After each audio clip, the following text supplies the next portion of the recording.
It has been 2.5 years since I made the first episode of Eternal Memories, on a video game that changed my life forever and made me who I am today. Ironically, I grew much more comfortable from that video in using my voice and editing skills in general, and coming from the game that helped me become a social, to an extent, person in school, and as I grew up from a bad living condition, now that episode has made me become a better video editor and just someone who now loves to talk on camera. And now Eternal Memories is a series I became very proud of and I enjoy making. But now I feel as if I have some unfinished business to do. So today I'm gonna revisit the subject of my very first episode, Pokemon Mystery Dungeon Red Rescue Team. But this won't be a simple remake or anything, and even though I do want to remake the first episode with my own footage instead of the footage I was given permission to borrow from Wiz Grestar, I figured it'd be more appropriate to do what I promised for the Explorer Saga last time. Share my memories and experiences with the post-game. The post-game to Rescue Team.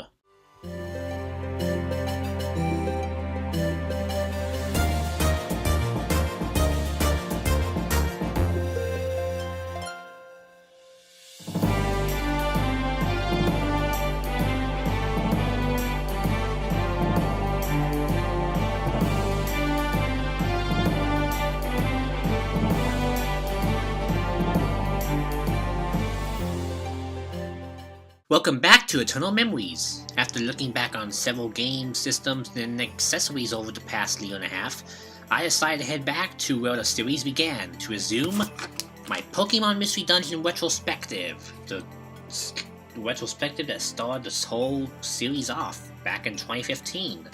All to celebrate Super Mystery Dungeon, and now, even though I didn't get maybe the final game of the series, they may make a new one, then this whole retrospective would be kind of weird.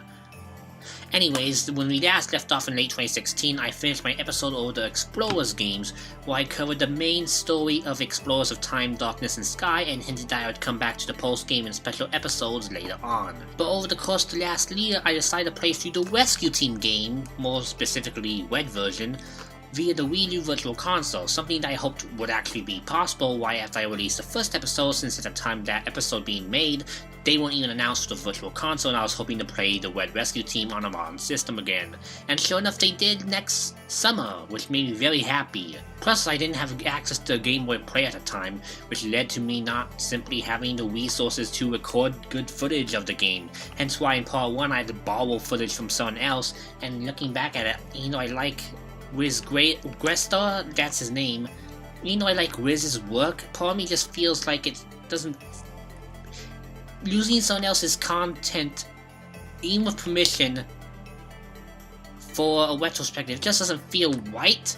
Unless it's like a cutscene movie, but his wasn't a cutscene movie, it was his Let's Play. That's kind of a rough episode, but I do think the message I shared in it was successful and people did enjoy it, so I'm happy that my story about how Red Rescue Team changed my life managed to be motivating for a lot of people. But nevertheless, I did get the game on the Wii U Virtual Console, and after finishing the post-game to Red Rescue Team last summer, I decided to, before going into Explorers of Time, Darkness, and Sky's post-game, jump into the post-game of this game. Or more specifically, these games.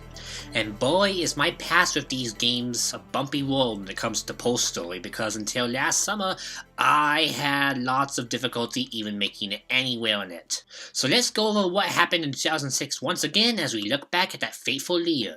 Right after I beat the game, I took a few days off before I got back into it, mainly due to the aforementioned emotional toll of the ending on me, and also the fact that I wanted to simply focus on 3rd grade and be a little 8-year-old at the time.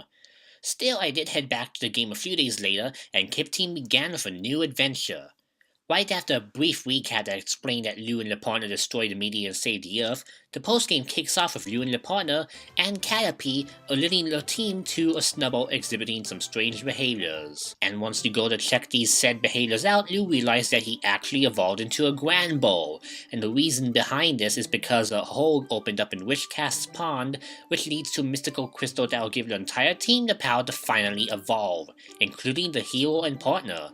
And then nothing else plot-wise seems to happen, at least until you try to embark on another exploration for a mission, cause then the partner decides to just out of the blue break up with you, complaining about how battles have been tough and you need new leaders, and it's a good idea to maybe swap leaders every now and then and have the main duo be in the backside. Sounds like a good idea on paper, but the problem is, as soon as you agree to this change, which you can't really disagree because she forces it on you, the partner is drained of her personality completely. Especially if you decide to evolve the main duo. If you keep him in their base forms, then certain parts of the story will have the team acting like normal with fitting facial expressions to react to certain situations and the like. But if you evolve them, they will lose their facial portraits if their name is not Charizard or Blastoise, and they'll just have to use the default ones from Team ACT and Wumberwalk, respectively. Unfortunately, as a kid, the very first thing I thought about doing as soon as I evolved my team was, well, to evolve my team, and thus my Mudkip and Chikorita evolved into a Swampert and Meganium, stronger than ever before and ready for action. But then, I went to a mission board, took on a mission, and entered a dungeon, and upon doing so, I realized that talking to my Meganium partner led to nothing but a discussion about how nice she smells, with nothing else. That's right, the partner, the one who motivated me both in and out of the game, changed my life forever. The whole story that had a whole build up to it, that ended perfectly, it became a generic NPC.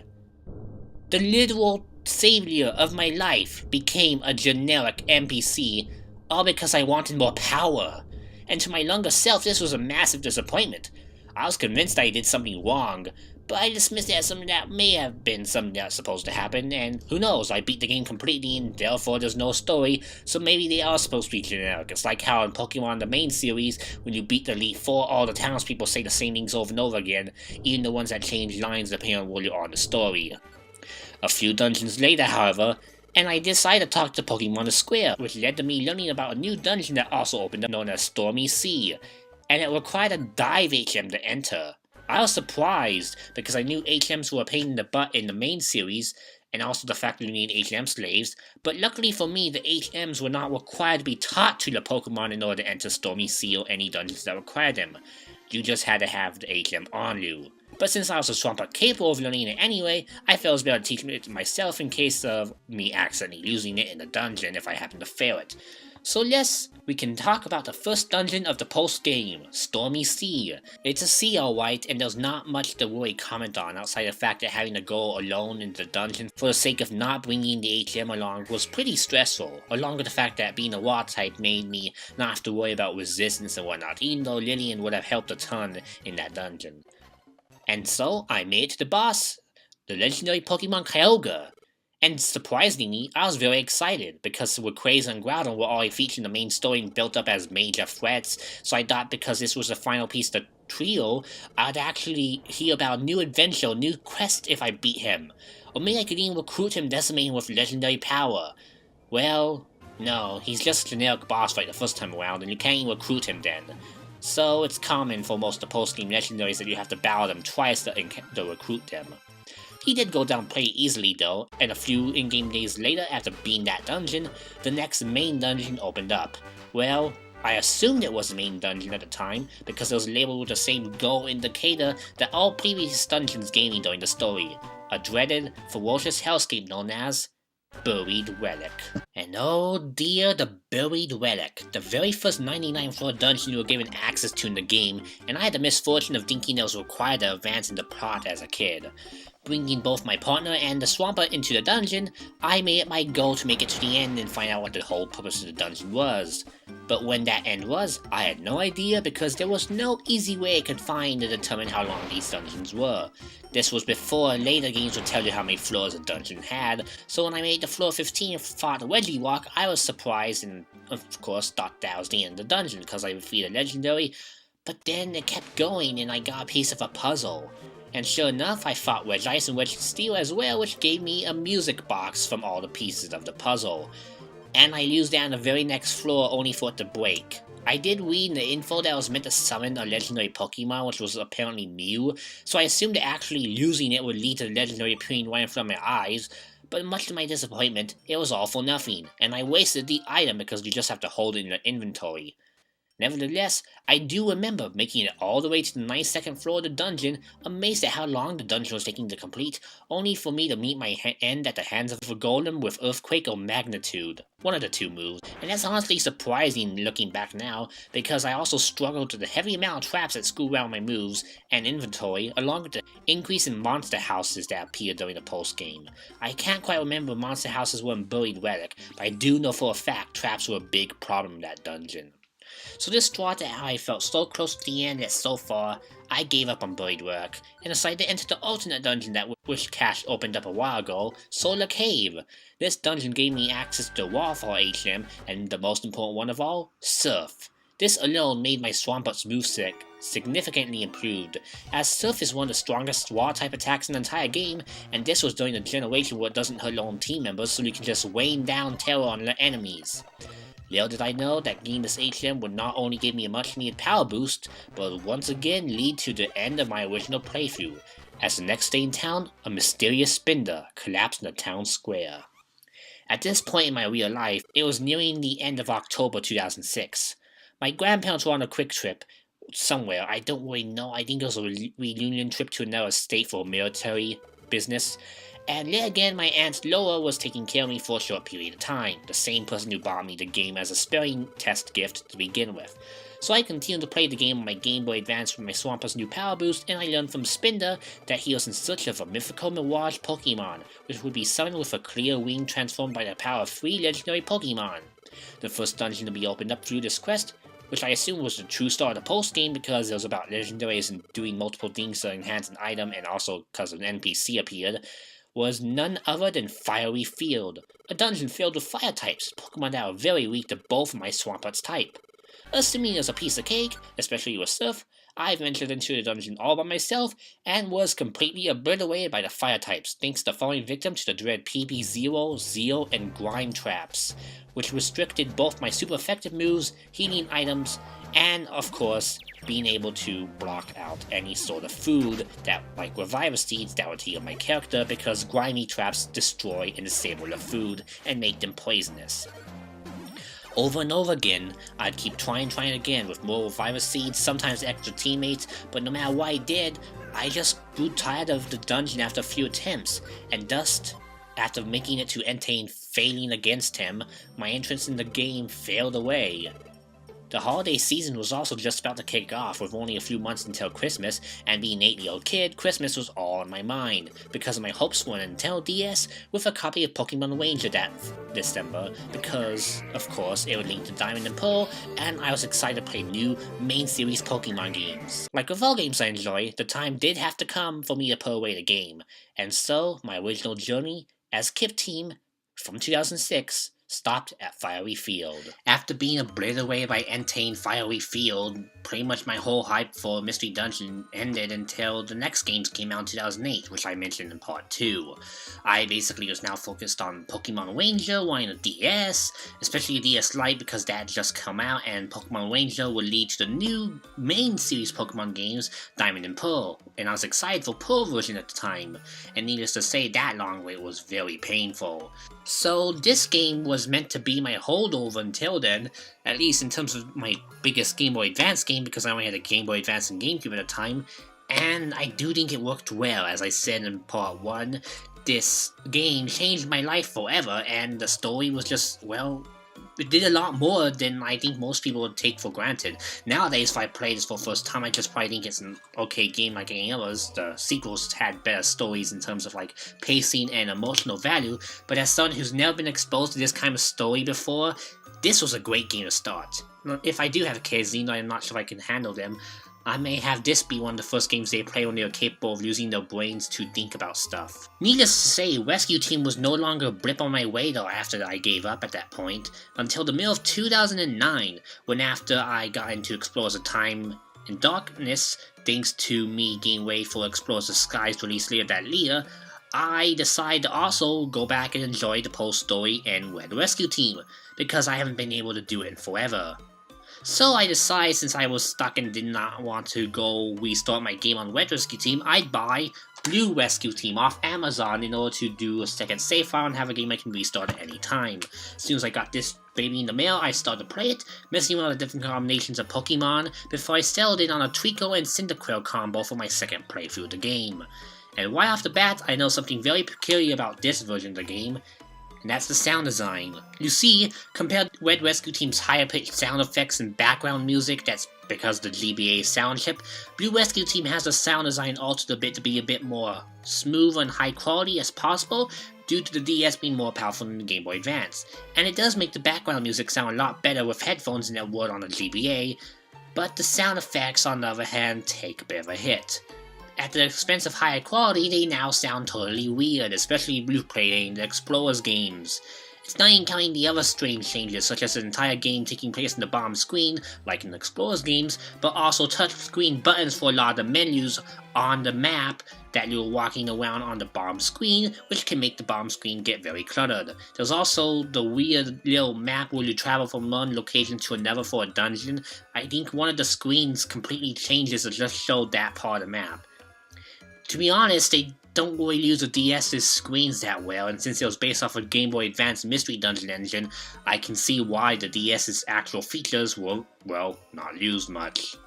Don't even get me started on the Unknown Dungeon, how it was basically Street Pass before Street Pass came out, but no one ever used it. At least, not during the times I actually would walk outside of my DS, like I do my 3DS today, and hope to tag those people and maybe get some cool stuff. It never happened. So overall, I didn't make it too far in this version of the game, and after I beat the main story once again with my new duo, I decided to look up a post-game guide to see where to start next, and to find out maybe how to get on track and beat Entei. To my shock, I learned that I was not anywhere close to getting on track for the post-game, my Red version, and I've only beaten one of the main post-story dungeons in that playthrough. The actual trigger for the true post-game dungeons is when you obtain a certain friend area, as this causes an event to occur where Latios appears, and he'll steal from the Kecleon shop before heading for a dungeon known as the Northern Range. And once again, this dungeon is where I met my end in my Blue Rescue Team playthrough with my Grovyle and my Blaziken. I was not prepared for the slightest for that dungeon, and skimming through a guide learning that the postgame was mostly about Gengar, I just figured it's probably not a big deal and it would just, well, not be worth getting frustrated over, and I might as well look forward to Explore the Sky instead of focusing on an old game that was very frustrating. And so, I would restart Blue Rescue Team in hopes of enjoying the main story over and over again, but the aforementioned weird quirks of the DS's hardware and the sound quality, it didn't click for me as much as Red did, and therefore every time I got to Thunderwave Cave or Mount Steel in Blue Rescue Team, I just restarted as if nothing happened. Which meant that with this game, I only technically beat it once, with the Grovyle and Blaziken combo. And so, it wasn't until 2016, almost half a year after my first episode of Eternal Memories launched, that I was finally able to give Rescue Team a good, honest shot again, thanks to Red Rescue Team being made available on the Wii U Virtual Console. Being responsible for the footage that you've seen during the episode, this playthrough was the one I livestreamed on YouTube and Twitch, and it was incredible to finally replay the game that started it all for me, in a way that didn't feel awful strange like Blue Rescue Team did. Thus, I decided to complete the main story, I would finally try and tackle the post-game I couldn't even figure out how to do as a kid. Using the trusty guide from Bulbapedia, I quickly went to work on clearing the postgame, starting off by taking advantage of a helpful Wonder Mail generator that became my best friend to speed up the monotony of the HM hunt, along with getting a friend bowl to increase the odds of recruiting one of my favorite legendaries to help out the team, Articuno. Naming her after the one I used in the main series, Shiver, she quickly became the new leader of Kip Team, as I knew for a fact that legendary Pokemon in this game are a lot stronger than the stars by default. More so to the point that you can basically break the game with them. And I certainly remember the pain that her Power Snow move gave me in playing with other players growing up, so the difficulty of the postgame went from what seemed like a near impossible feat with my Swampert and Meganium to a curb stomp, especially if it was just my Articuno going through a dungeon solo. Within no time, the Latios and Latias quest was cleared, and shortly afterwards the main objective of the postgame was finally revealed to me. It all begins when Medicham asks about a place where wishes can be freely granted, something that seems like idle chatter at first, But over the course of the next few in-game days, you quickly learn that she vanished from the depths of a dangerous dungeon known as Witch Cave. And let me be honest, we are getting to the basics of this because Witch Cave is the hardest dungeon of the post-game story, hands down. Why? Because to this day, it's the only mandatory dungeon in the Mystery Dungeon series that forces a level reset on you in order to complete a story element. And as I learned the hard way, Articuno or any legendary Pokemon are not good choices when they are weakened to their lowest state, as I was quickly murdered by the legions of baby Pokemon that flood the first 20 floors of this place. Don't even think about trying to save yourself by resetting the game either, because doing so just leads to the inventory emptying out, leaving me to scramble to regain several world items I had lost losing Wondermere generators.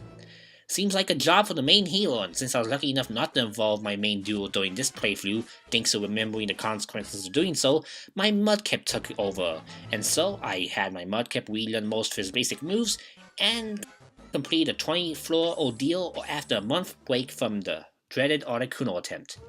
Since it was by far the dungeon that caught me off guard the most because I wasn't expecting it to be so difficult, let alone a level reset dungeon that was actually a challenge compared to the ones in newer games.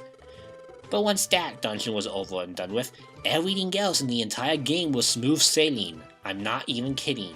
Well, plot-wise.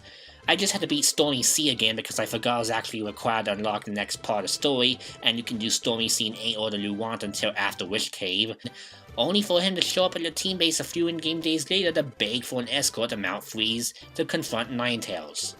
Finally, I would see for myself how this would all come to an end, I thought to myself, only knowing that the grand reward once you did so due to a spoiler I read on the internet, but I didn't know any of the plot elements behind said reward, which is basically a new team member. Sure enough, after guiding Gengar up the mountain in no time at all because they didn't even bother to change this place for the revisit, the team encounters Ninetales, who reveals to Gengar in a strange twist that Gardevoir was the one to suffer the full extent of the curse, and not Gengar. Hence, Gardevoir is still alive, and not just in the form of the vision she sent to heal throughout the adventure. So finally, after a decade of owning the rescue team games, I had made it to the final dungeon of the post story, Murky Cave, which is a brand new dungeon, but also very easy thanks to, once again, Articuno's crazy stats destroying all traces of a challenge because of room clearing moves. At the end of the dungeon, the team encounters a strange entity known only as the Judge of Darkness. That's right, folks. Gates to Infinity was not the first Mystery Dungeon game to have a non-Pokemon as a major story element. This unseen Judge of Darkness character was the first creature in the Mystery Dungeon series to have that honor, because he tasks the leader of the team, no matter what Pokemon you sent along the journey, so it's not just the hero, with entering Gengar's heart, just like Shoddy from Yu-Gi-Oh!, in order to deliver the confessions to him and prove to the judge that he's indeed worthy of having his partner revived. Unfortunately, what could be a super awesome and epic moment for this post story is pretty pointless because the choices don't matter at all, as no matter what you do, Gardevoir will be revived without her memories, and basically Gengar will learn to accept that he's not really at fault and he's redeemed his sins. So yeah, this long world ended on an unremarkable note in terms of plot, because while I did know from the spoiler that Gardevoir would join the team, I was at least hoping to learn more about Gengar and the hero's past, maybe learn about the infamous question that everyone seems to ask about how the hero's homeworld reacted to their disappearance and then staying in the Pokemon world, along the fact that maybe learn more about Gengar's life as a trainer. Maybe this world was a world of calamity where human Pokemon and trainers worked in harmony, and it was destroyed by calamity and Gengar's one of the last survivors, and that's why the human had to be sent from another world. Who knows, I just want some sort of epic story explanation. But instead, none of that got addressed at all. So nevertheless, I finished the post-story playthrough of Red Rescue Team by nicknaming my Gardevoir after the deceased relative who I consider to be my guardian angel to this very day. Cause I felt a bit recently as that the Gardevoir from this game fit the role better than Articuno did, even though Articuno was the first Pokemon that reminded me of my grandmother Catherine.